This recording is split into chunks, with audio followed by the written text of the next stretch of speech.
a lot of current SDS students, which also would be what our grad said. So it looks like we have a lot of either former SDS students or current SDS students, which is really great. So we're gonna have lots of knowledge about that. So right now we are going to introduce the grads. So I'm gonna hand it over to Rachel or Jen. Hi everyone. So I'm just gonna go through. First, we're just going to do a little land acknowledgement. So the University of Waterloo, including the Waterloo, Kitchener, and Cambridge campuses, are all situated on the Haldimand Tract, which is the land that was once promised to the Haudenosaunee of the Six Nations of the Grand River and is within the territory of the neutral Anishinaabe and Haudenosaunee peoples.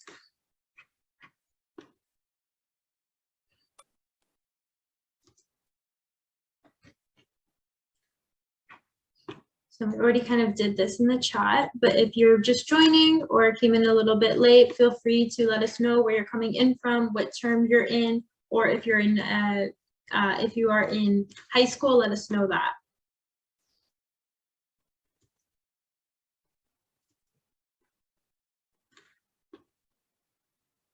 Okay, so the first person, so our panelist today is made up of graduates, but we also have our 3 peer leaders here with us. So these are current SDS students who sort of take a leadership position in Renison, and you can feel free to ask them questions, and we run workshops and that kind of thing. So our first peer leader is Chloe. Chloe, do you want to introduce yourself?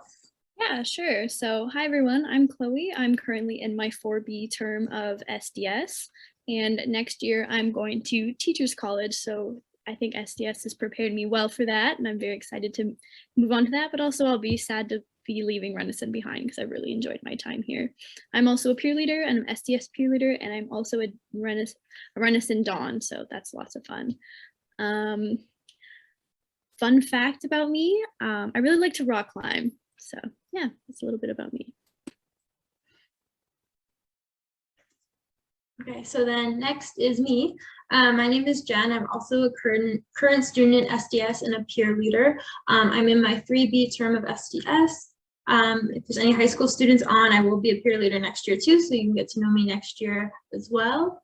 And a little fun fact about me is that I have a dog named Franklin who I absolutely adore.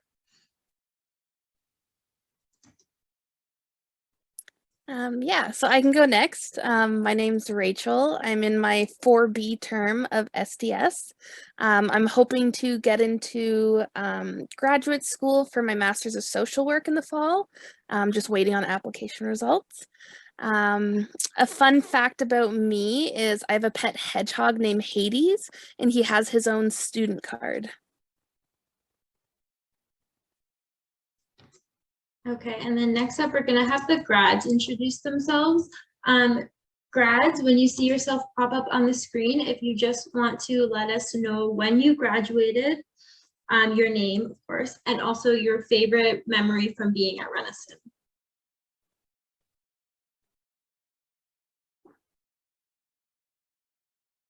And Cece's not here with us today, right?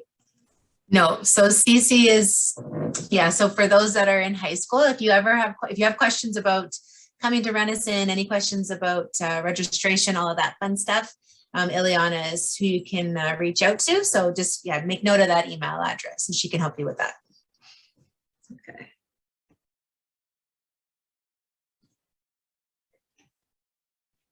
Hi everyone, so I'm Allison. I graduated from SDS in 2020, and I would say that my favorite memory at Renison was the coffee house that we did when I lived there. At the very end, we all came together and sang Bohemian Rhapsody together, and it was just such a beautiful moment that I remember all the time.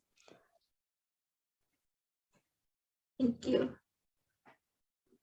Hi everyone, I'm Kara. So I also graduated in 2020. I'm currently doing my master's at U of T, and I should be graduating in June. I also was previously a peer leader as well. And one of my favorite memories from Renison was going to our wind down dance, which we do at the end of the year. So we all got to get dressed up like in our prom dresses or whatever fancy dresses people wanted to wear. So it was really nice to just have everyone dressed up and get to have a dance and a fun kind of end of the year party.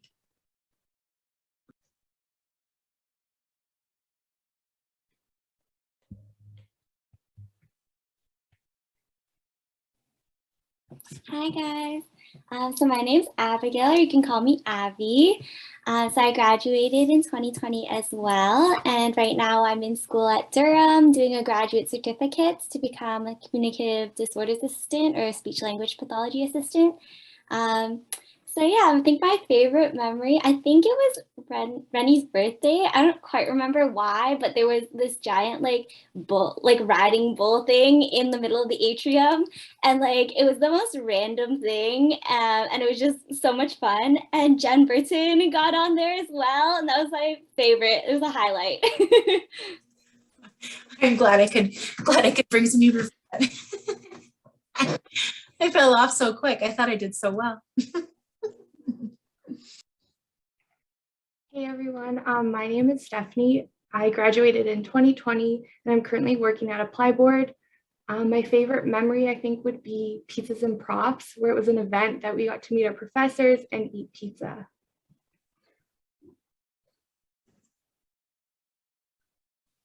Hi everyone, my name is Taya. I graduated from SDS in 2019 and I'm currently working in my hometown, which is Chatham. For the municipality, it's CKERP, it's the Chatham Kent Emergency Rapid Rehousing Program. So it's kind of essentially like an emergency housing program that we're running right now. And I think that my favorite Renison memory there's honestly a lot to choose from, I find, but one of the most special ones I think was when we went to the group of us that were donning that year went to Collingwood for our donding couple of days, and that was a really fun time. We made lots of memories and I cherish them.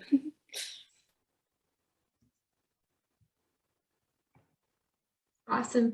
So thank you all the grads for coming and introducing yourself. And I'm just going to pass it off to Rachel to ask you guys some burning questions that we want you guys to answer. Yeah, so I noticed we've had a couple extra people come in. So we're basically going to start questions now. So if you're coming from high school, feel free to put it in the chat. If you have any questions about coming to university, anything like that, feel free to throw them in the chat. I'll be monitoring as well. If you're a current SDS student or a current student at UW in general in any program, if you have any questions, throw them in the chat as well. But we can get started. I think a good question that will probably be for all students is, what would you tell your first year self if you could go back in time? Anyone can jump in.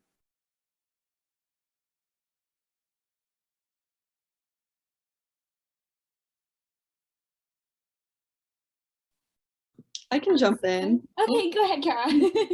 So I was just gonna say, for me, I would probably tell myself to go to more events or do more social connection stuff. I did things within Renison, but I think more networking stuff or getting involved with profs, so going to office hours especially, and getting to know your profs better by doing some events like that, I think is really important. And I wish I'd done more stuff like that in first year instead of doing it later on.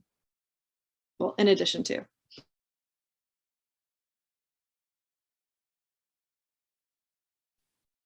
Yeah, not to piggyback off of that, but I had the same idea. I think for me, it took a while for me to get involved socially. I was very focused on the academic side. And so I would say almost the opposite. I would push myself to go out to more social events, get to know people, even outside of Renison. I feel like it is easy to sort of stay in Renison and stay in our little nice bubble, but seeing people on the main UW campus as well. So yeah. I can pop in too. I completely agree with what both of you are saying. Another thing I would say is just to be okay with not having your whole next 5 years planned out completely. One of the best things about SDS is that it's so versatile and you can apply everything you learn to so many different jobs. So if I kind of stuck with what I wanted to do in my first year, I don't think I would be in the role I am right now, which I just realized I did not say earlier. So I'm a coordinator for international students on main campus. So I think if I stuck with the social work that I wanted to do, I wouldn't be in this role that I absolutely love. So be open to new career paths. Yeah, that's some really great advice. Definitely something I've been reflecting on too as we end up our degree, but I love the getting involved. Honestly, some of my favorite memories have definitely been those events. In terms of future students, maybe talk a little bit about what your transition was like between high school and university. I know it's so intimidating, especially with the online school and the switch. So I think we'd all love perspective into what in-person university looks like.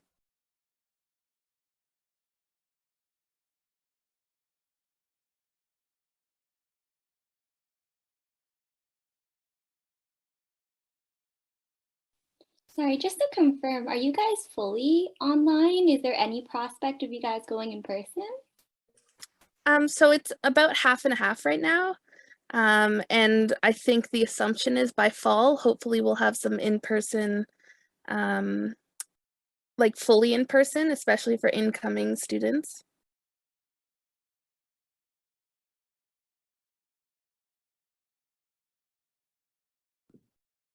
I can talk if nobody else has anything they want to say. For me, I feel like I was lucky that I felt like my high school prepared me pretty well for coming into university. But I think it is important to like know what resources are out there to help you if you feel like you are struggling. Your profs are a lot more approachable than they seem. Like if you have a question about assignment or don't understand something, like just go to them. They can really help you. Most profs will have office hours that you can go to. If you need an extension, ask for one. Like they're a lot more accommodating than you would think. Like I found in high school, a lot of the teachers are like, oh, well, there'll be no hand holding in university and they're not going to be this nice to you. But like most profs are pretty nice. If you come to them with something, they'll be able to help you with it. And there's like the writing center and like peer leaders and like people you can go to get some help if you are struggling. And I think the biggest thing just with transitioning is like, because you don't have like a parent or somebody else there kind of like encouraging you to do stuff or reminding you to do things, is to like work on like putting yourself out there, making friends, and like work on a bit on like keeping organized. I think that was a big struggle for a lot of people, was organizing everything. So to kind of like figure out a good system that works for you to keep things organized is helpful too.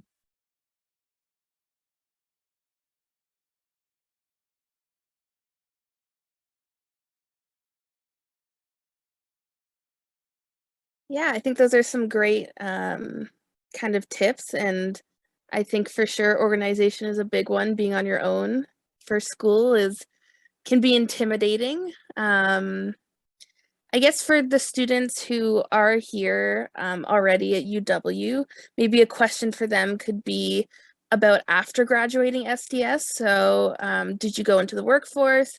Did you decide to take more school? Maybe we could get perspective of both what it was like kind of going into the workforce and why you chose that, as well as someone who went to school, just to kind of take both sides of it.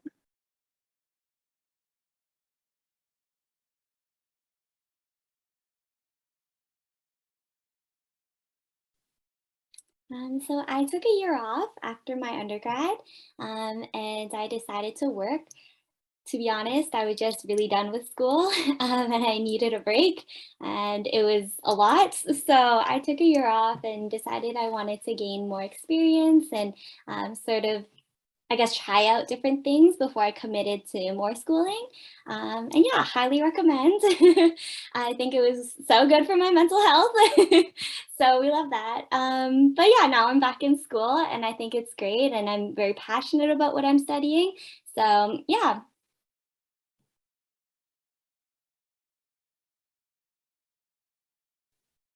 When I finished SDS, I did the BSW, and then in the BSW, I applied for a couple of the MSW programs, and I went to, well, I didn't go to U of T, but I studied my master's online right after the BSW, and definitely had its pros and cons. I think I was fortunate in my Bachelor of Social Work to have a really good practicum that was also willing to support me in my master's as well. So that kind of made it an easier transition. And now that I'm like back home and finish school, I'm happy with that decision. And I think it's just like, you never really know how it's going to work out until it kind of just works out for itself. And I think that COVID has really taught us that as well. So I think just like holding a lot of like grace for yourself in first year throughout all of SDS, honestly, throughout all of school is very important, because you really just don't know where you're going to end up, but where you end up, that happened for a reason. And I think that's just, it can be very hard to keep that mindset when you're in school, but very important to remember that.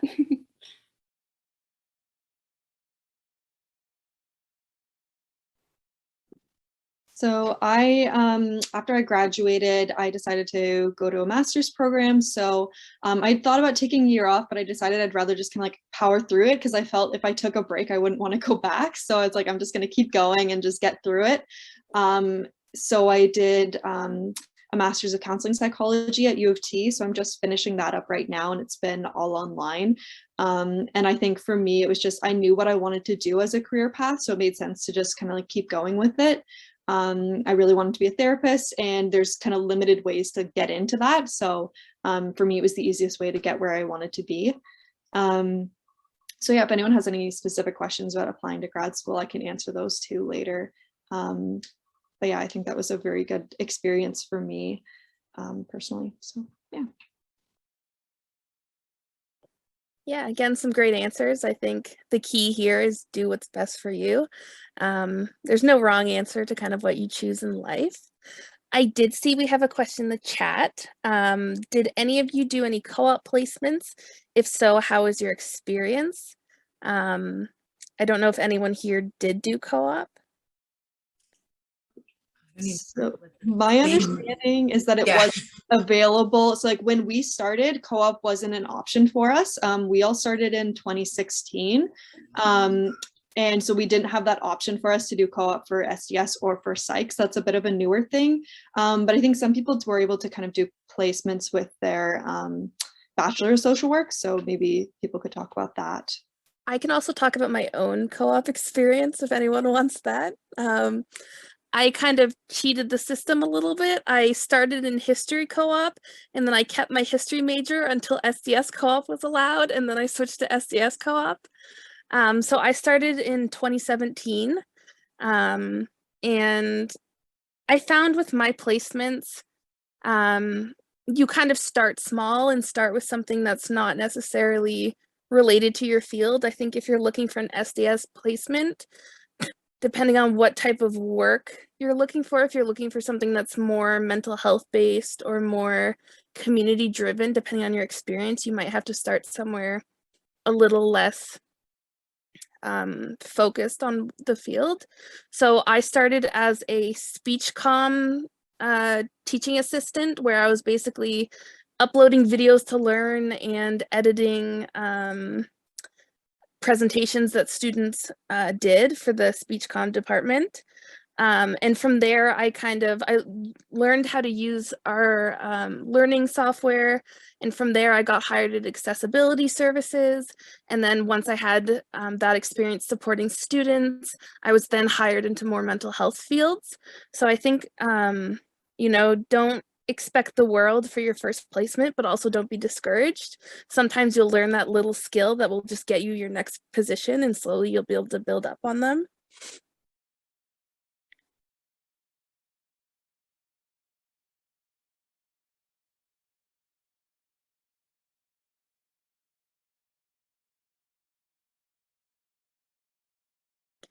I can move on to another question. So it does seem like a lot of us are SDS current grads.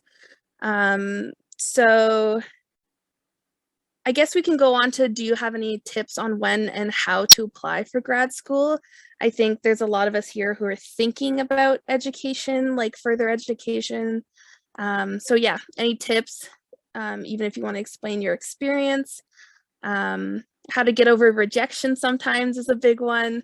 Yeah.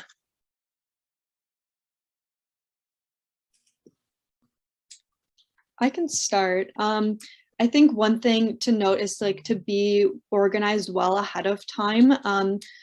When applying for like university from high school, most things are due in January. For grad school, they're due much earlier, which I know a lot of people didn't realize. And some people ended up having to wait an extra year to apply because they didn't realize that a lot of applications were due in like November or December. So start planning things early. There's a question in the chat I saw as well about references. So I think with references, it's important to like make sure that you have a couple of profs that you know better or have a good relationship with, and then approaching them about references. So hopefully somebody that you've maybe taken multiple courses with, or that you went to office hours a lot or have chatted with. So like somebody that you have a good relationship with. I think that's important in like making your decision on who to ask for a reference. So I think like in terms of like the process, it's basically having references. They usually want at least one, if not two, from profs.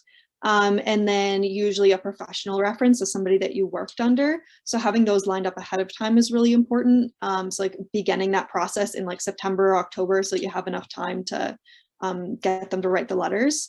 And then usually it's your statement of intent. So that is like talking about why you want to apply to this program, why you think you'd be a good fit. And I think a good way to break it down for a lot of people is to like have about like a paragraph about your school experience and like what your education history is like, and then another paragraph about what your work history or volunteer history is like and how that applies to the program.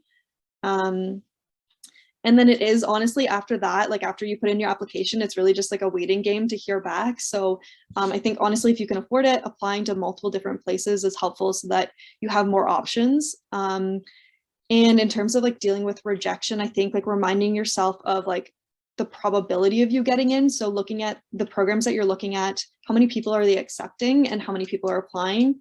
So for example, like one of the programs that I applied to was only going to be taking 8 people. So when I didn't get in, I just reminded myself like they were only taking 8 people and there were hundreds of people applying. So like the probabilities are really low. So that was kind of how I handled rejection a bit, was like, okay, like it was a pretty low chance that I was going to get in. So that's something to consider too when looking at programs, is how many people are they going to take? So applying to some programs that might take more people compared to some programs that are only going to take a handful of people.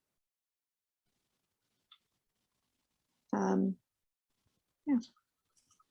I just want to also add for that, for those, once you get to the university, or for those that are here already, there's also the Center for Career Action. So they can always help you look over, your letters, your resumes, cover letters, all of that fun stuff. So I'll add that into the chat too, because that's definitely a resource that I don't know if everybody knows about, but it's definitely one when you're applying to reach out and get tips from them too. We have another question in the chat, which is, what are the first year courses? So I don't know if one of the current peer leaders wants to answer this, or even if Jen wants to answer this.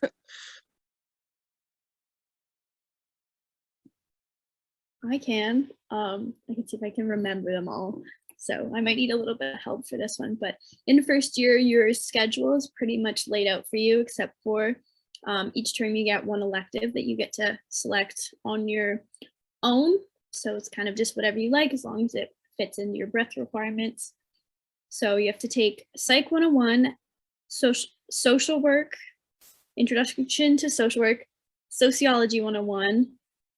So that's 3. What's the other one that you have to do? I know other ones from, Arts 140, Arts 130. I say Arts 130, yep. Yeah, that was the one. Political ideologies, lifespan development, social psychology, and Arts 140. And Arts 140, yeah. Those are all the courses that you have to take in first year. And that's split up over 2 terms. That's not all at once. Don't worry. So it's 5 one term and 5 the other. I'll put in the chat for, just so you guys can see as well. I guess I should have introduced myself. I wasn't planning on being here as long, but I'm one of the SDS academic advisors right now. So there's all sorts of, I'm going to put the link, I'm looking at it right now, but there are also so many resources for incoming students, courses to take, outlines. There's checklists. So as an advisor, what we do when students start is we start a checklist for them. So literally you follow along, and I'll put the links on there. So it tells you exactly what classes you need, what courses you need to graduate. And it's very laid out. And there's also kind of a sample of what your first year will look like. So I'll add that into the chat. And then if anyone does have questions, they could always reach out to any of the peer leaders or myself after the fact, and we can even have a conversation on our own after.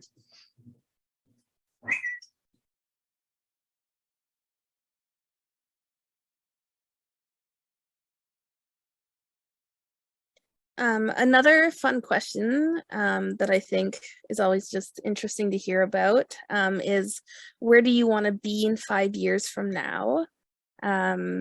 Yeah. Oh, and then there's the sample checklists in the chat. Put that as specializations. I got, yeah, that'll be another thing too.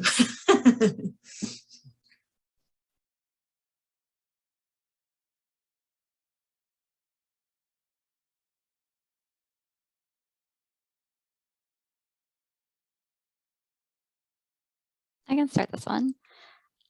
So after I graduated, I kind of took a term off, or a year off, and then I did the ACE TESOL certificate, which is to teach English as a second language. So in the next 5 years, I'm hoping to kind of put that into practice and use it, and maybe travel around and live somewhere else to teach English for a little while, even if it's not like a permanent job, just to kind of cross it off the bucket list. So yeah.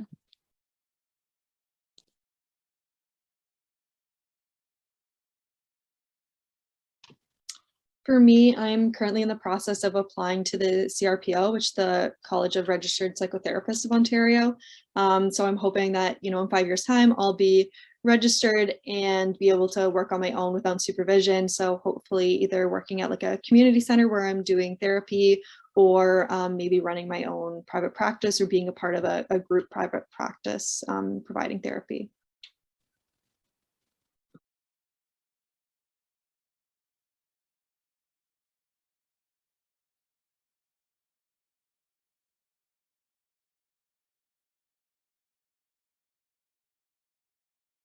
Yeah, I don't know if the peer leaders even have somewhere they want to be in 5 years.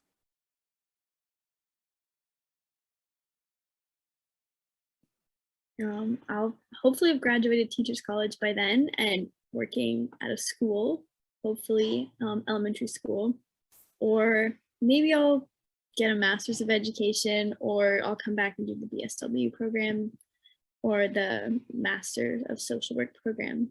Haven't really decided yet, kind of just been focused on what I'll be doing after undergrad recently, and now that that's over, it's kind of weird to think of the future again. So yeah, that's hopefully 5 years from now. For me, I'm hoping to go on to do a master's of arts in education or educational studies. So hopefully in 5 years, I'll be like finishing that up and starting to work maybe as like an education consultant or something like that. But still a bit of a journey because I still have 1 year left in my undergrad, and then, all the applying next year and stuff like that. Yeah, sounds like exciting times for everyone. It's always fun to kind of look forward. Yeah, so again, if anyone has any specific questions, feel free to keep putting them in the chat. Even if you want to unmute yourself and just ask a question out loud. It can be about starting SDS, finishing SDS, even just about Renison in general or the UW experience. Yeah. I can continue on my list too. Can I just add, can I jump for a sec? There's links I just added. One I didn't need to. I don't want to add confusion for specializations. That's a different, but I added the checklist link so you can kind of see your, the big picture. I added also, there's a first year link, so it shows you the different courses that you need to take that Chloe was outlining. And I'm also going to add a link to our current peer leaders that you can actually book a one-on-one with them if you have questions. So that could be for current students, but that could also be for if you're in high school and have questions that you'd rather just have a conversation with somebody, feel free to book with either Rachel, Chloe, or Jen as well. So I'm going to add that in there too.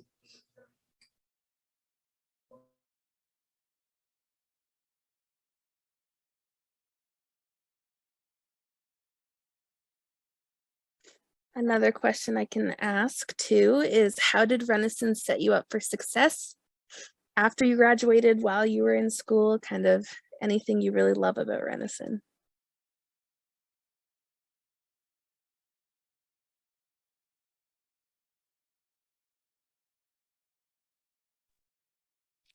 I'd say that Renison had a really great amount of leadership opportunities, which were super helpful throughout my undergrad. I got involved like right away in first year with the Renison Academic Student Council and Renisix, which is our like the residence student council. And then went on to be a peer leader with the English Language Institute. And just all of that together worked for some like really great networking between a lot of the different parts of Renison through the ELI, the registrar's office, housing and everything. But also just gave me the chance to really be able to be more present and help with planning events and facilitating events and connecting with students, which has become my actual career now. So definitely take advantage of all of the leadership opportunities that it has to offer.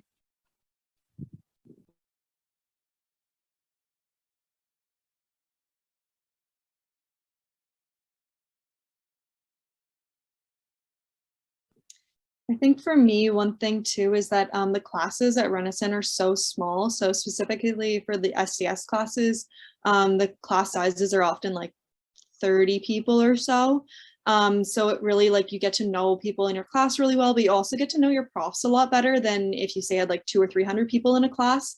So that makes it really easy to get references if you've had a prof multiple times or you've just gotten to know them really well in a class. As well as like getting to know your peers really well. It helps a lot for like networking and like later on, you know a lot of other people to connect with and ask questions and kind of help you figure stuff out. You know, we a lot of times had like little study groups that we could help each other out. And I think just having those small class sizes was really helpful for learning because it's a lot more like hands-on. You're able to do like more smaller like group projects, and it's a bit more similar to high school, so it kind of helps with that transition as well.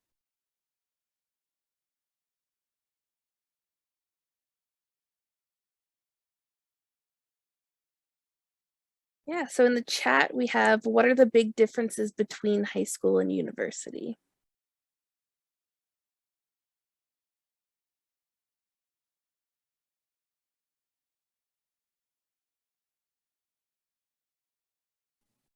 I think for me, the biggest difference I found was that after you get through your sort of first year mandatory courses, that there's a lot of flexibility and like freedom in choosing what you want to study rather than like having your courses dictated for you. And so you really get to explore like things that you're interested in, things that you're like curious about. And if you already know like your career path, then you can like really tailor your education to get you to that point. So yeah, that's what I would say the biggest difference is.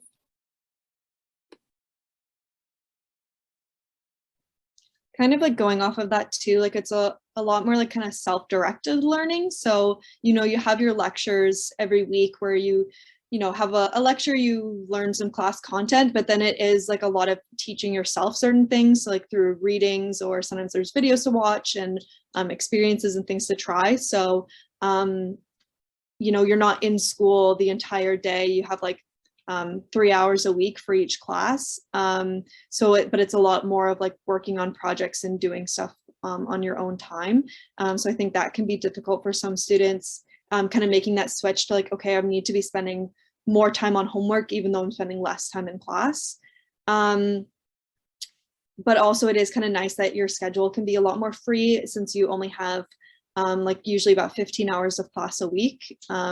So you can kind of arrange your schedule to match with things better. You have some more free time to do homework, to do social things and to connect. So I think that's a big difference, is not having like, you know, 9 to 3 every day being class. Your schedule is a little bit different every day. So that was a big change, I think, for a lot of people.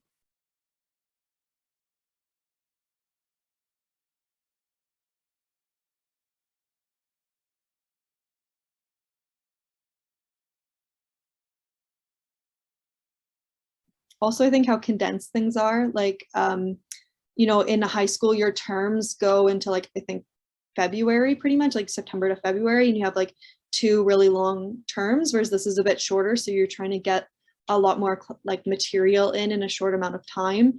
And you'll tend to have like heavy weeks and like lighter weeks. So like midterm season, you have like a lot of projects or exams kind of at once, and then it'll be a bit lighter for a bit. And then at the end, you have like another section at the end where you might have a lot of exams or like final projects. So I think that's different, how it's not as spread out throughout the term. You have like kind of more condensed sections where you have a lot at once, and then you have other sections where you're not as busy.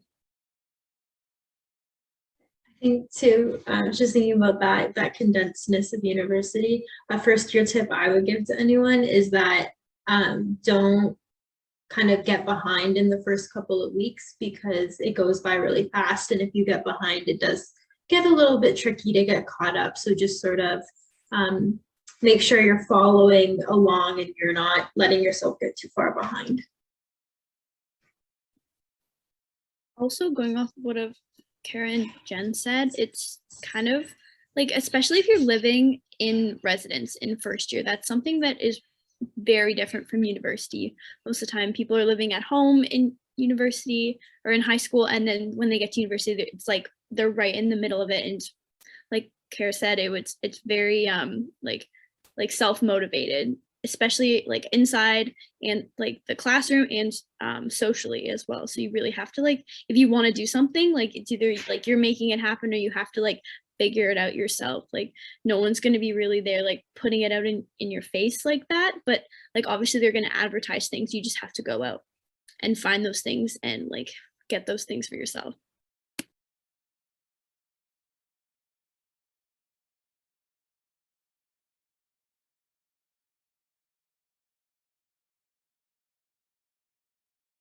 Yeah, I feel like, yeah, we got to thank you. I feel like those are some really great tips. We've covered a lot of the topics I have on my list, so I don't know if any other students here have any questions, want to, you know, unmute themselves, ask something, throw something more in the chat, anything general. Yeah, even if it's specific to one person's experience. So if you're looking into, you know, counseling psychology, or if you're looking to get into the workforce and you're interested in some of the jobs that have been explained, feel free to, you know, throw a question out there. You know, I have a little question that I wanted to ask. And I think this can apply to both high school and university students right now. I know, Kara, you were talking about a little bit about handling rejection. I was also wondering if anyone had any tips on how to handle the wait. So that kind of in between time when you're just waiting for answers. I'd like to know that. Yeah, it is definitely like hard to like just sit there and not know. So I think for me, it was kind of just keeping myself busy and trying to like, you know, kind of just put it out of my mind a bit that like, okay, it's fine. I'm not going to hear right now. I'm going to focus on like kind of a bit of mindfulness, like what I'm doing right now in this moment, and focusing on like my coursework and doing the best I can in like other areas. And then sometimes it's helpful to kind of figure out when you might start hearing back from like universities. That way you're not kind of like checking a lot before then. So like for me, I knew that I probably wasn't going to hear back until March at the earliest. So until March, like just not even like looking into anything or checking things, and just kind of, you know, it'll come when it comes. So yeah, just kind of putting yourself into what you're doing in the moment instead of focusing on like what's to come. And I think also it's kind of helpful to have like a bit of a backup plan if you can. So like if you don't get in, what is your plan? What are you going to do? So for me, I was kind of like, well, if I don't get in, I'll take a year off and I'll work, or like I'll take some time to travel. So like kind of having an idea of what you might do, so that it doesn't seem like it's kind of everything resting on getting in, so that you have like some other ideas as well. So it doesn't seem like, you know, you have no idea what to do with your life now if you don't get in.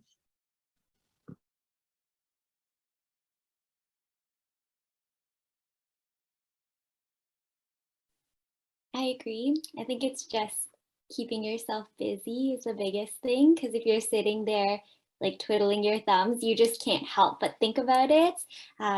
So just for context, I applied for an SLP master's last year, didn't get in, and so now I'm in like a college program. I'm also applying again this year, and I'll hear back like later on. But I think the difference between that last year and this year's round for me, I'm like so much busier this year, and it like doesn't cross my mind at all. So yeah, I feel like that's the biggest part. And then I think also like this can be like good or bad, but like if you can find other people who are also applying, sometimes it's nice just to have like a support system of other people also being like, yeah, this sucks, and you're like, yeah, this sucks, and you can kind of like just commiserate. But you just also have to be careful that you're like not comparing yourself with them, or that it doesn't become like too much of a downward spiral, because yeah, it can definitely become like much more stressful than it needs to be. So, but yeah, I definitely found like just being able to talk it through, or be like, have you heard back? Have you heard back? Like, do you know what's happening? Like, it's definitely helpful.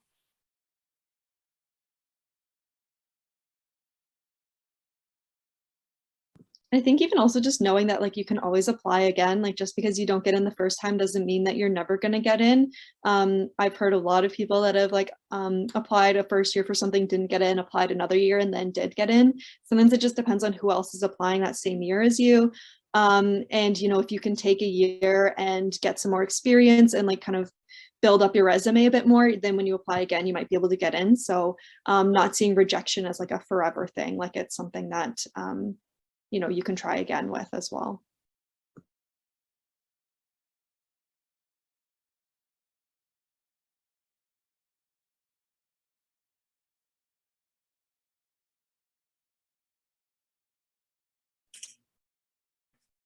I guess another question would be, is there any other, from our grads or our pre-leaders, is there any tips or anything that you would want to share, or anything else you were hoping to be able to tell them, tell our guests?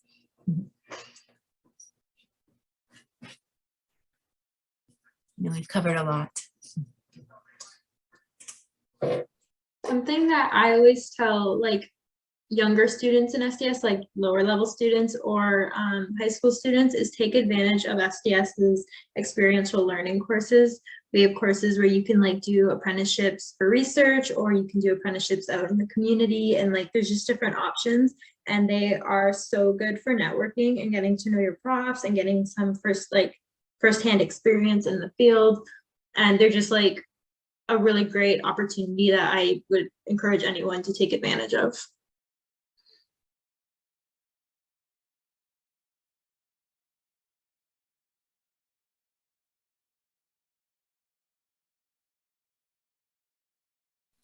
I think as well, if you're like even the tiniest bit interested in academia and like pursuing like PhD or something like that way in the future, take advantage of like helping your profs with their research, because there's a lot of cool research being done at Waterloo and also at Renison, and there's bound to be someone who's doing research that is like interesting to you. So definitely like take advantage of that, whether that's through the course like Jen said, or like just also volunteering in the lab, or like doing like some RA positions.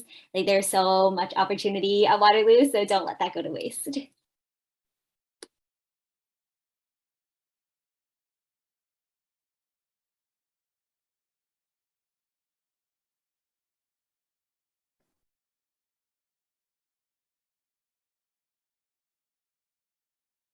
I think even like taking advantage of like the resources in general, like there's so many different like centers that you can go to if you need help with your writing or your presenting skills, or you know, just organization with your resume. Like there's a lot of resources out there to help you, and even like taking advantage of things like, you know, going to counseling if something comes up, because you can do that for free while you're a student, or you know, booking those doctor's appointments, getting prescriptions filled, that like, you know, like a lot of stuff like that that people don't really think about, but that you can do as a student with insurance for a lot cheaper, I think is a good thing to know too, and to take advantage of.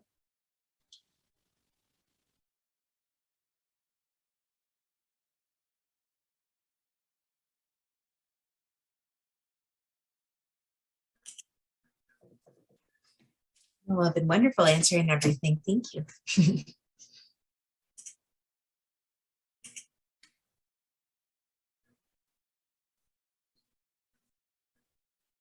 We have a couple of folks still here. Did anyone have any more questions for our experts?